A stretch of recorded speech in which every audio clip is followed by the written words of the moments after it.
So let's start by looking at a simple system of two linear equations, and let's try to solve it, to interpret it first before delving into trying to solve it. Okay, so we're gonna check this system of equations: 2x plus y equals 3 and 2x plus 4y equals 6. Let's not pay attention to the fact that they are linearly, no, nothing, forget about that. The traditional interpretation is that this system is an intersection of two lines. So,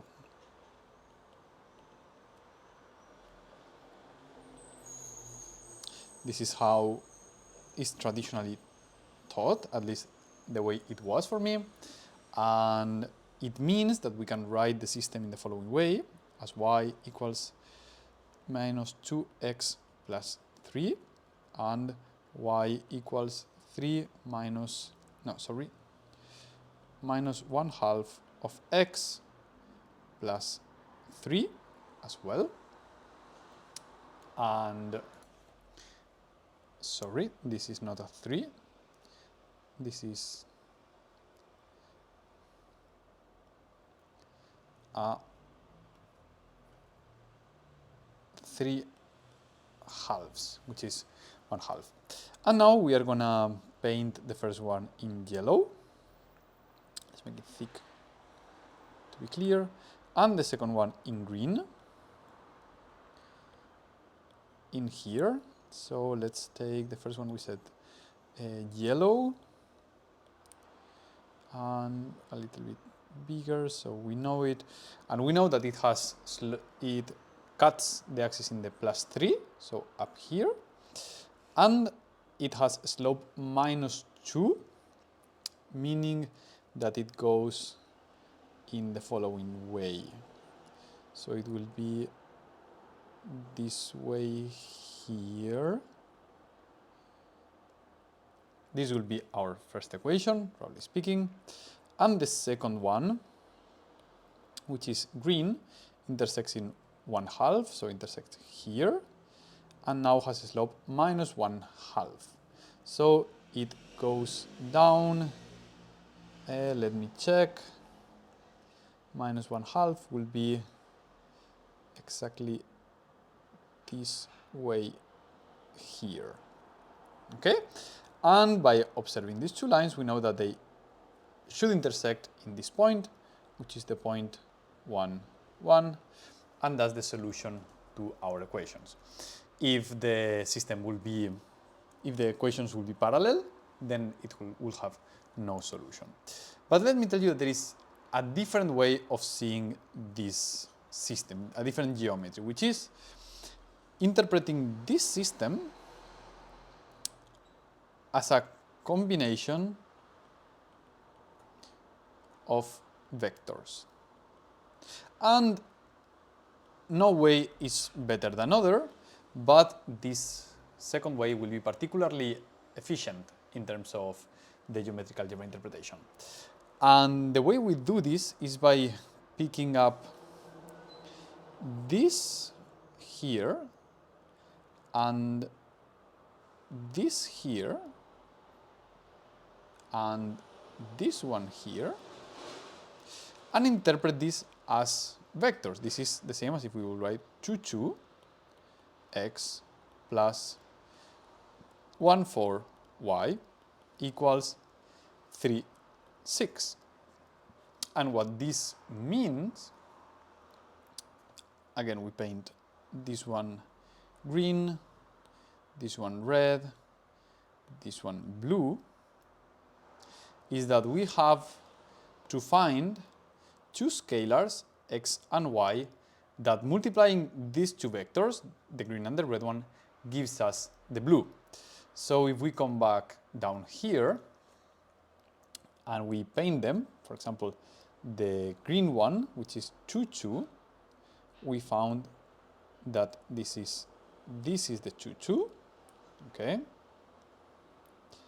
And now we have the red one, which is 1, 4. So it goes 1 and 4 up, will be this one. And now we grab it and move it here. And we want to see if this produces the blue vector, which is 3, 6. So it's 3 to the right, and then we have 1, 2, 3, 4, 5, 6 will be here, and this will be our system of equations. If we give them names, for example, we can call this one A, B, and C. We can write our equation as AX plus BY equals C. And it's a single equation that decomposes into one for each of the components of the vectors. And here will be A, B, C. And we can see that precisely A plus B equals C. And therefore, from here we can obtain directly that X equals 1 and Y equals 1 also. This will be a second interpretation that is not unknown, is very well taught in matrix when we write the vector as matrices, but it will be very useful in a second. The reason why it will be very useful is the following. If we start by this equation here, that is our general equation, notice that we can isolate x, y by exterior multiplication.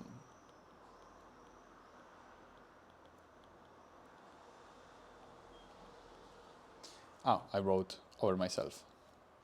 By exterior multiplication. How we do that? Well, very easy. Let's move also this thing here. Let's get rid of this one, and then we can paint the arrow here. How do we do this? Well, notice that if we multiply by exterior by A,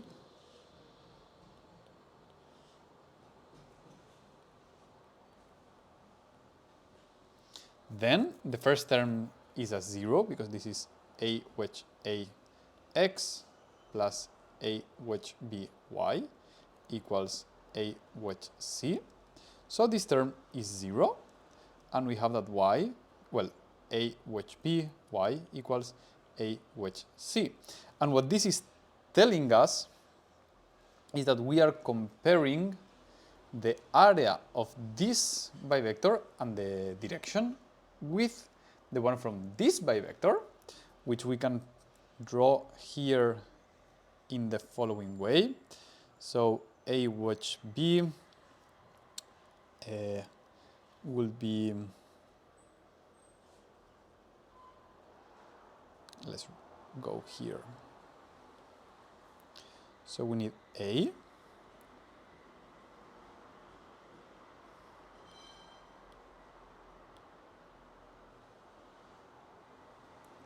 and we need another A that I will paste here for later, and we need B, which is here,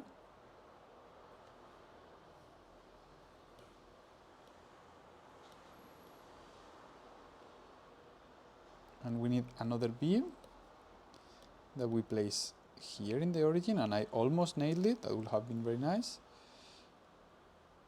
And this area here, this is A wedge B, right? And now we do a similar procedure with A and C. So we have another A, copy. I will not overlay. We can get rid of this.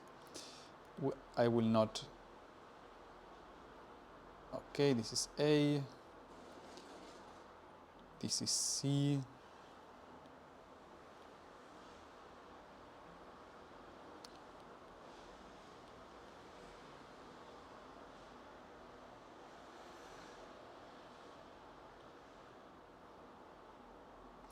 And this second area, this is a wedge C. And what we are doing in this equation that we are having here is comparing them. How does the vector AB compare with the AC? And the result is that they have the same area and y is 1. That is what all of this is telling us. But we can, because in geometric algebra we have the geometric product, and the geometric product allows for the inverse of blades, we can multiply by a wedge B minus 1 and write y equals a wedge B minus 1, a wedge C. And this expression can only be obtained via geometric algebra because otherwise this object is not well defined. And similarly, if instead of doing an exterior product by A, you do it by B, let's say A, we do B wedge AX plus B wedge BY equals B wedge C. This is a 0, and we can find X as minus A wedge, no, sorry,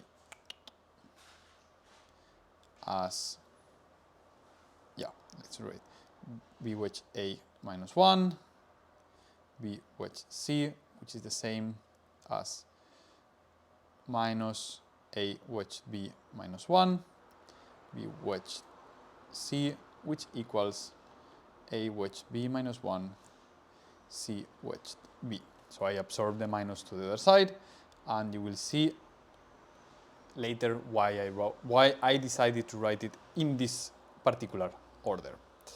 So our solution is directly derived by saying y, or let's start with x equals a wedge b minus 1, c wedge b, and y equals a wedge b minus 1, a wedge c.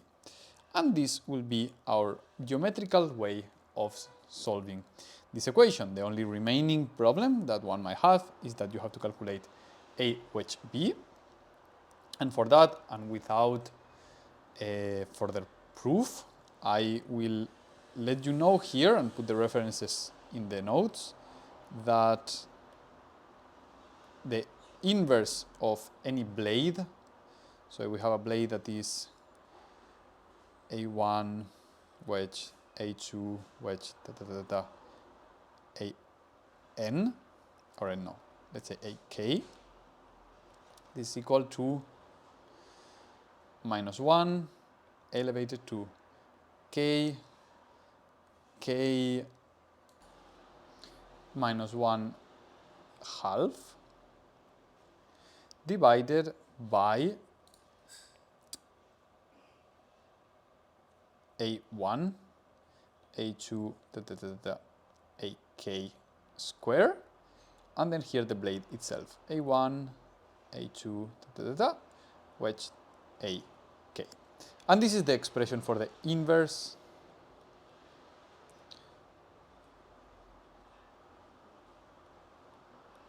of a blade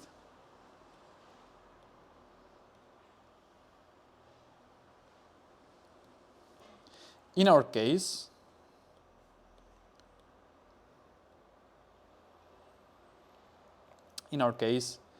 A wedge B minus 1 will be K equals 2, so the numerator is 1. 1 divided by A wedge B square, absolute value, important, A wedge B. And this will be the inverse of it. Sorry, I think here I am mistaken. Without the absolute value, this should be A wedge B square. So you can see that if we now have A wedge B a wedge b minus 1. This is equal to a wedge b square and a wedge b square, and this equals to plus 1, which is what we want from the inverse element. So with this, what we have found is how to solve the equation geometrically. Let's go back to our original system, this one here, to solve it in this particular case. So in this particular case, I'm going to save this for later because I might need it.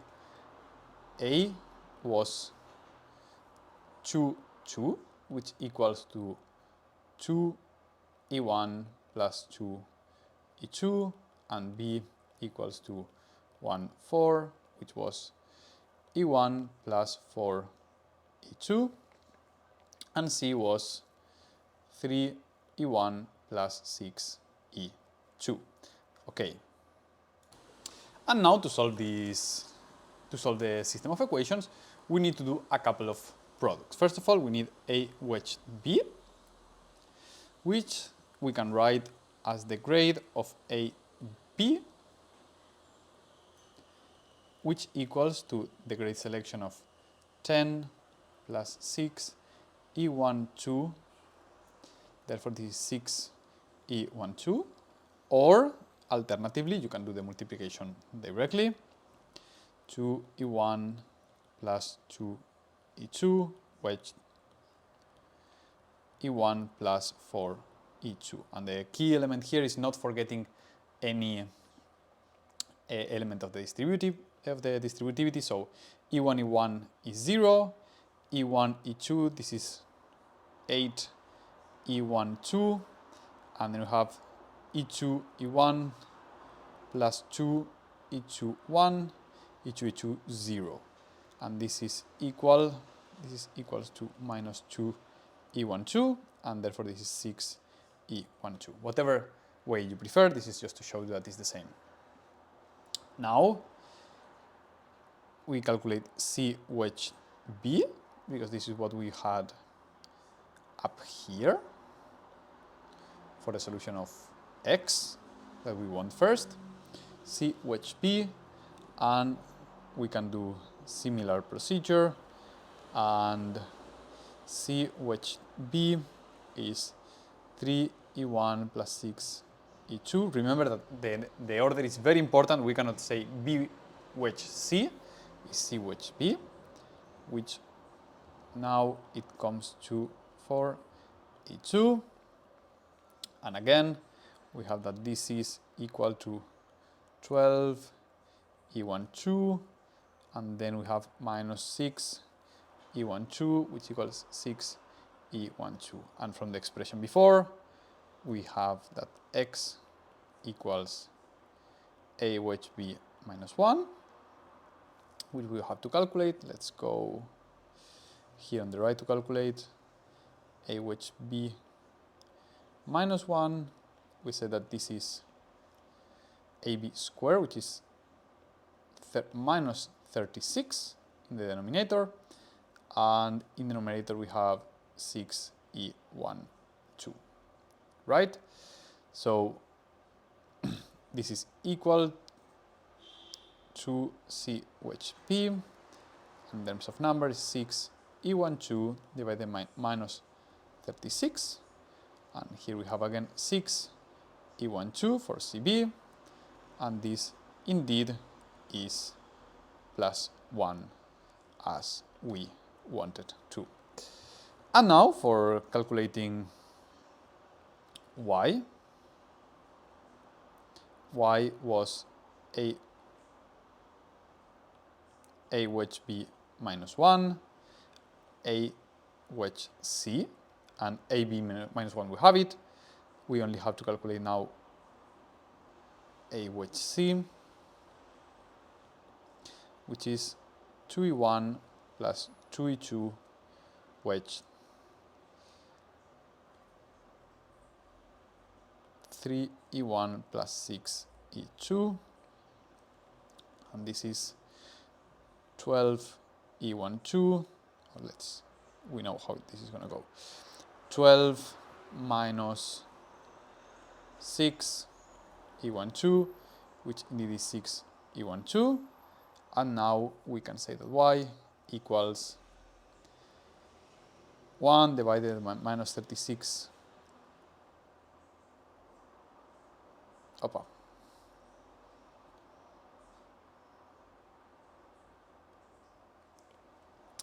Minus 6 E12, if we simplify here, that I did not do before, but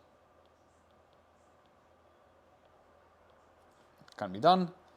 Or, you know, you can also turn around this one, but let's say also here 6 E12, and thus this is another 1. And this is how you solve a system of equations via geometric algebra, which might look very complicated in comparison with, you know, if in a very simple system like this, I will for sure not use all the power of geometric algebra to calculate solution. I will use probably substitution to obtain the solution because it's very straightforward. But when you have a system of 4, 5, 6 equations, then it becomes a problem. And then is when the geometric algebra approach becomes very powerful, because we can make the solution systematic. We can obtain very, very, very easily and construct immediately the solution that we have, that we want, and in a manner that preserves the quality or the Kramer rules and adjoints, etc., that are present in other methods. And we will see now how we can use the exact same method to invert a matrix without adjoints, without Kramer rules, etc., which are definitely powerful but can be very confusing tools in linear algebra.